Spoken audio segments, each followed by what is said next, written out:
Welcome back to my outdoor kitchen build series. In part 3, I'm sharing the essential steps to create a durable and stylish space.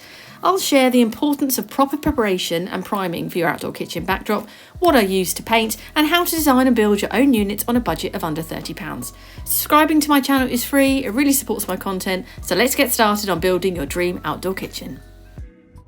Hi everyone, welcome to part 3 of our outdoor kitchen build. If you've just watched part 2, this is a few minutes later. So what I'm going to be doing in this video is I'm going to be prepping all of this and painting it, but I'm just going to slap some outdoor paint. I don't want it to look like just I'm painting outdoor fence. I want to try and make it look as good as I can. So what I'm going to be using, I've got a few bits here. First up, what I'm going to do, I've had a new packet of sanding discs arrive to use on my little mouse sander. I love my mouse sander, and Amazon is the best place to buy these big packs. This is £8 for this great big pack, so I'm going to use that. So once I've sanded it all down, got rid of all the rough bits and make it smooth, I'm then going to use this knot block wood primer on the knots, because I have lots of knots because it's a fence. And then I'm going to add primer. I've used this before. This is an indoor and outdoor one. This is from B&Q. I'm going to get that on. Then what I'm going to try, and I don't know if it'll work, I'm going to use a really light sanding disc and then give it a light sand, because I'm hoping it'll be like the MDF cut edge. Might not work, but once it's got a bit of primer, if I sand it down I might get a smoother edge. So I'm going to try that. We'll see if it makes any difference. And then I'm going to use this cuprinol in pale jasmine, which is what I went for. So that's what I'm going to be doing. So if you're new around here, this is a new series of our outdoor garden build. I'm going to be building everything, including all of the units, a bar, the worktops, everything. So make sure you hit the subscribe button so you don't miss part 4. So I'm going to get everything marked, taped up, and get ready for sanding. Okay, so I'm ready with my little mouse. It's a Black & Decker mouse. I'm using the 40 grade of sandpaper. It's the coarsest one, and I've just had a little tryout on here. What it's really good at is when you have it like this, getting a nice crisp edge, because here obviously it's all a bit bashed and a bit rubbish, and then I've been across it like this and given that a nice sharp edge, and then I've just lightly gone down, taking all the broken bits, not too much, but just to smooth it a little bit. So I'm going to get on and do the rest of it.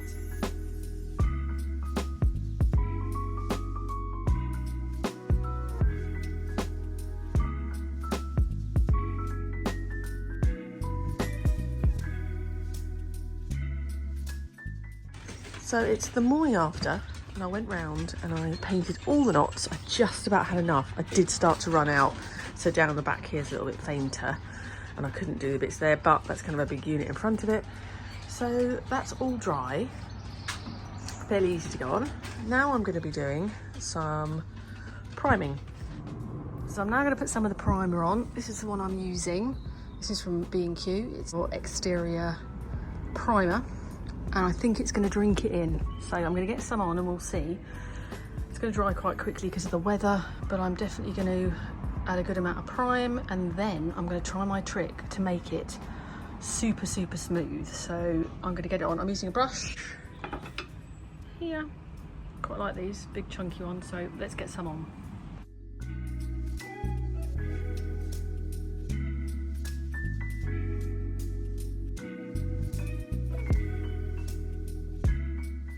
Well, I've run out, which is a really annoying thing, and it's a Sunday and the shops are now shut, but it has gone on beautifully. Down here it's been put on slightly lighter because that's going to be behind a unit, so I was like, oh, I don't know. At that point I thought, oh, I'm going to run out. I'll do a little bit less there. It still wasn't enough. I need to go back in the morning and buy a big tin, but I do really like it. I'll pop a link to it in the description so you know which one it is I'm going to go and buy, but it's already looking amazing. And what I'm going to do now is dried. It's literally dried the second we put it on.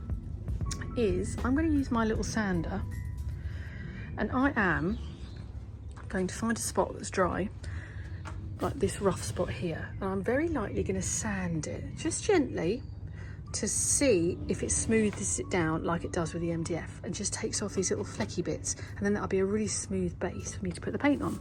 So I'm going to do that now.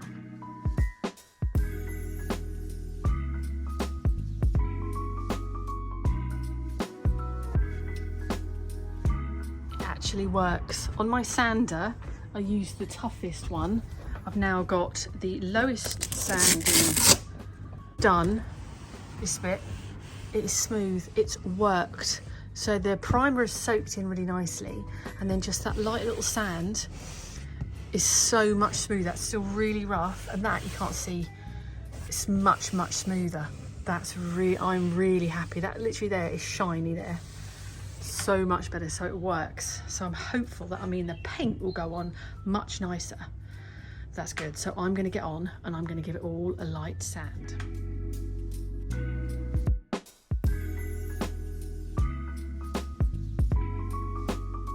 Doing now is I'm adding some filler into these holes, of which there are a lot. These are the original screw holes where they made the fence panel. So I've just done this bit.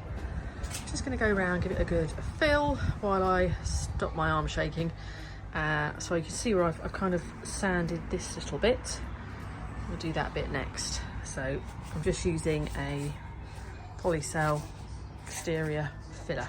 So it's the following day. I did a tiny little patch test, and then I realised I needed to do some filling, so that's what I've been doing. I've been doing lots and lots of filling, so that's now drying before I give it its sand and make it super smooth. I'm back from the shop, more paint, so I'm going to get on with this now, putting the primer on, and then once that's on and dry, I'll do filling, because it's definitely easier to see where you need to fill, because I've run out of filler. I haven't quite done that top bit, but I've done this bit.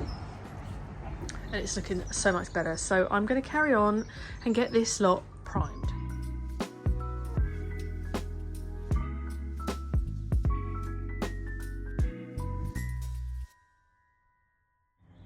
All primed. So I'm going to let that dry, and then I'm going to give it a sand to prepare it for the paint, and hopefully it's going to look not like a fence panel, but really nice cladding. Right, I've finished the sanding. And now I'm going to start painting. I'm going to be using this, which is Cuprinol in the pale jasmine. Weatherproof, 6 years it says. We will see. I've only got one tin. It was £20 at B&Q. I did notice yesterday, home base, buy one get one half price. So let's hope I don't need another one. So I'm actually using a brush. I thought about using outdoor roller, but I just thought I want to get in all the bits. So I actually bought these from B&Q. It was something like £8 for one, or £10 for a set of 3, and I really like them. They've got rounded handles, so they're really comfortable to use. So I like those. Right, so let's get the paint on.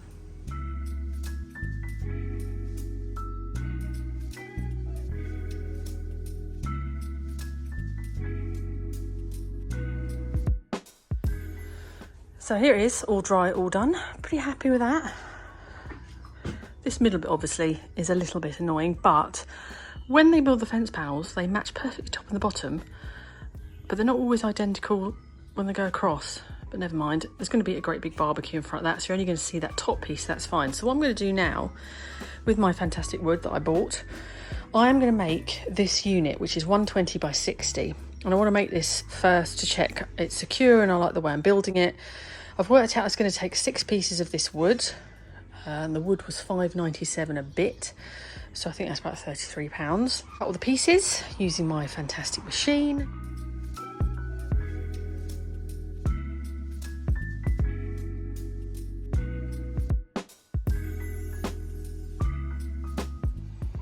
So I've cut all the bits down, and now I'm going to put it together. So basically my sizing for this 120 is 50 centimetres. I've got 4 bits of that. Then I've got 76 centimetres. Then I've got 4 bits that are 119. I've made them slightly smaller just to allow for the width of the cladding. So the height's 76, and obviously it allows for the thickness of the wood. I'm making it to about 90 centimetres. That's the height of our pizza oven and our barbecue. And then I'm allowing 2 centimetres for the thickness of the worktop. So I'm going to put them together. I'm using really long, thick deck screws to go into this wood. So that's what I'm going to get on with right now. So I've built the base, but what I've ordered on Amazon, which is actually coming tomorrow, is a little tool that helps you drill through at an angle, because these are quite thick bits of wood. It does it really neatly. I can just about do it myself, but I bought a nice little tool for all the other ones so it lines up neatly. So I'm screwing them in right now, so I'm going to put it all together and then I'll show you.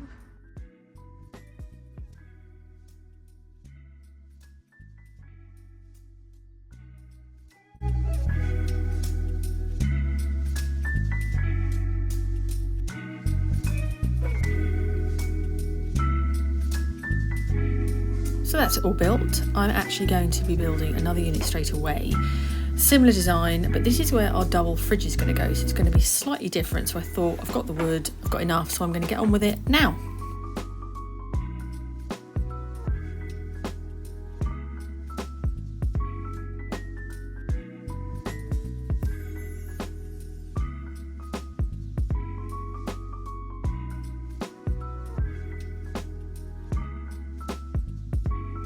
Okay, there we go. Feet are on. I wanted to do that because I thought it'd be easier if any water went underneath. And I thought, well, I might as well use the deck boards just to raise it up a little bit because they're narrow. And then any water won't sit against the wood. And also it raised it up ever so slightly. So our double fridge that we bought yesterday, that's coming on Wednesday, will fit beautifully in there, should just slide in. So unfortunately the camera cut out when I was doing this bit. I did it exactly the same as this, a top, 4 legs and a base. I've put an extra structure in there, and I'm going to add, I think, across here another piece. I may even add 3 because I've made this exactly 120.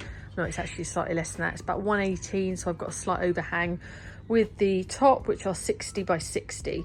So I'm going to put one in the middle. So I'll decide if I'm going to put one. I'm going to put another strut there as well, and one down the back. So all I did here, instead of making the exact frame here, I didn't put this edge on.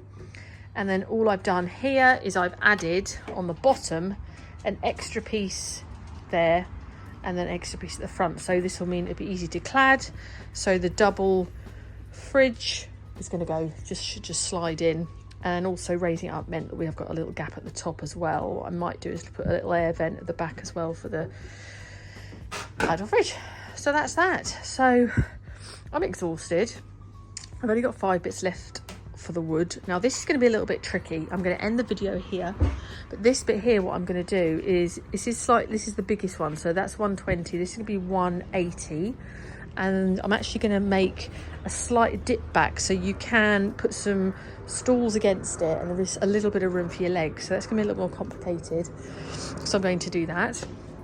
So I hope that was helpful. I feel like we're really motoring on now, so I'm going to make that, and then I'm going to go back to B&Q, and I'm going to buy some more wood because I've got to make a 600 for there.